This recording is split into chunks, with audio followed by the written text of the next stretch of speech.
Welcome to Tech and Travel with NGT channel. Hello friend, we will discuss about double refraction using Huygens principle, construction of wavefront in case of plane wave, normal incidence and different position of optic axis when optic axis is parallel to crystal surface, when optic axis is perpendicular to crystal surface and optic axis is inclined at any position of calcite crystal surface.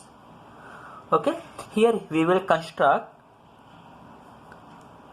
circular wavefront as well as we will construct ellipsoidal wavefront for ordinary ray as well as extraordinary rays.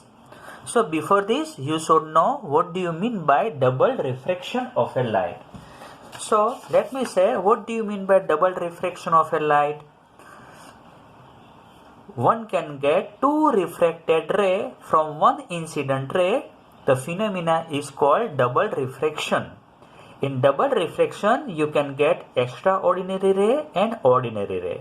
What do you mean by extraordinary ray? Extraordinary ray is the ray in which electric field vectors are vibrating in the plane of a paper, and ordinary ray electric field vectors are vibrating perpendicular to that of the plane of paper. Both oscillation of E rays and A rays electric field vectors are mutually perpendicular to each other. But you know that why it is called extraordinary ray? Because here electric field vector does not obey Snell's law for extraordinary rays. Its velocity is different in different direction.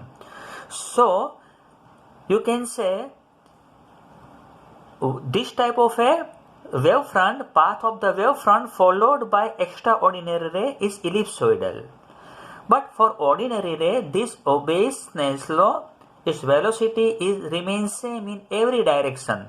So path followed by electric field vector of OC ordinary rays. Okay, it is a circular. So ordinary ray gives circular wavefront and extraordinary ray give us ellipsoidal wavefront. Now what do you mean by optic axis? Optic axis is the direction of a crystal in which the velocity of ordinary ray and velocity of extraordinary ray remains same. So both the wavefront, what is the condition? Both the wavefront, I mean wavefront of ordinary ray and wavefront of extraordinary ray, both the wavefront touches at the optic axis, must be touched at optic axis. Please keep in your mind. Okay, so now we will start our Huygens principle and construction of wavefront when the wave is normally incident at the crystalline surface. Now you take first case, optic axis is parallel to this crystalline surface. So this one is incident ray incident normally. Okay, this one is a unpolarized light. Okay, now when this ray falls on point A, according to Huygens principle, point on A behaves as a secondary source of two rays for ordinary rays and extraordinary rays. They produce wavefront or wavelet for ordinary ray and wavelet for extraordinary ray. Why it is so? Why this wavefront is outer side of this ordinary rays? Because the velocity of extraordinary ray, I mean VE, is greater than VO. Okay, and why both this plane and both these wavelets or both this wavefront touches at the optic axis? Why it is so? Because at the optic axis the velocity of ordinary ray and velocity of extraordinary ray are equal. So whenever you construct the wavefront or wavelets, what you should keep in your mind, at optic axis both wavefront must touch to each other. Okay, must be touch each other. Okay, so in this way now you can draw a wavelets for extraordinary ray, wavelets for ordinary ray. This one is a circular and this one is a ellipsoidal. So in this way, same thing is for another point here. Now you make a tangent.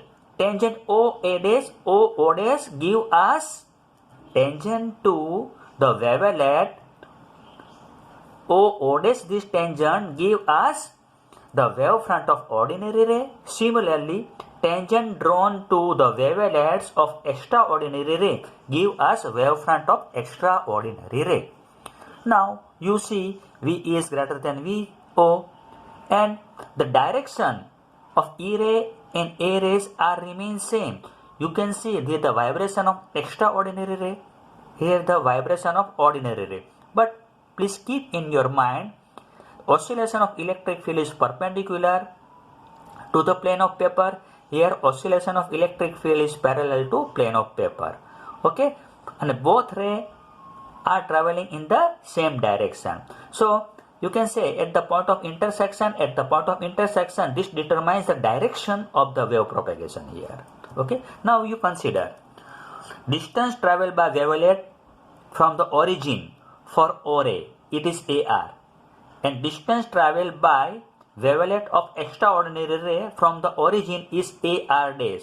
Clearly you can say VE is greater than VO, so AR dash is greater than AR.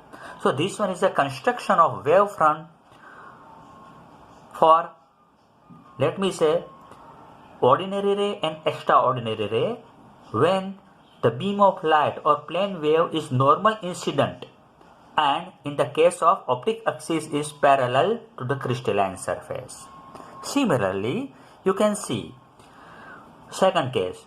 This one is a crystalline surface. Optic axis is parallel, not parallel, but it is perpendicular. Okay, optic axis is perpendicular to this crystalline surface. Then what will happen? Now ray is incident, same ray. This one is the wavefront of ordinary ray. You should draw the wavefront of extraordinary ray, I mean ellipse, such that both the wavefront or both the wavelets touches at optic axis. This one is the optic axis. This one is the direction of optic axis. So at the optic axis, both the wavelet must be touched together here. Similarly, we can do here. Okay, in the construction of wavefront. Now you again make a tangent here, OO dash equal to EE dash, because why it is so? Both the ray or both the wavelet touches at this point. Okay, it must be touched along the optic axis. So what is the conclusion? Conclusion is OO dash is the wavefront of O rays, E dash equal to wavefront of extraordinary ray. Both are remain same, both are equal. That means now you say AR equal to AR dash, distance traveled by wavelet from origin. Okay, so for the both ray having the velocity are equal, VE equal to VO, and both the ray propagating in same direction. So this one is again the construction of wavefront from O ray and extraordinary ray when the optic axis is perpendicular to the crystalline surface and there is a normal incident of wave. Now third case, what will happen if the optic axis is inclined at the surface? It is neither parallel nor perpendicular but at some angle with respect to crystalline surface and normal incidence. Okay, now what will happen? You draw a wavefront of ordinary ray in circular way. Okay, now you see this one is a optic axis. This one is a optic axis. Again, this one is a optic axis. You draw the wavelet parabola or ellipsoidal such that both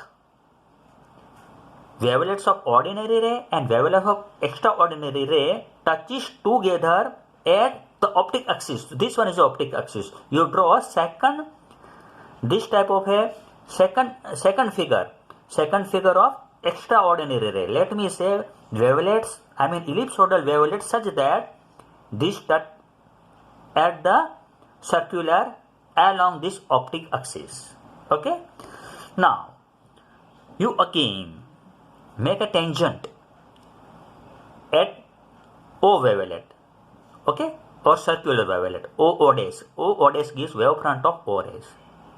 again you make tangent at ellipsoidal, okay, or parabola. So E dash, it is wavefront from extraordinary ray.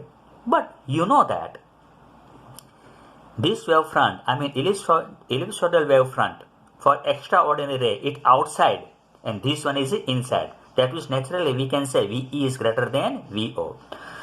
And you can say the direction of wave propagation of, let me say, this ordinary ray, this one is a touch point, okay, is in this direction. Ordinary ray travel in this direction, and is electric field vector is vibrating perpendicular to the plane of paper. Now at this condition you can say this one is again a touch point.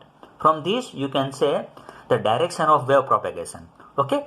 So you can say this one is direction of wave propagation of extraordinary ray. Here electric field vectors are vibrating parallel to the plane of paper. So both have direction is different.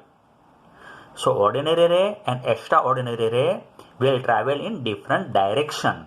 And you can say also AR dash is greater than AR. Distance traveled by wavelet from origin. Okay, AR dash is greater than AR.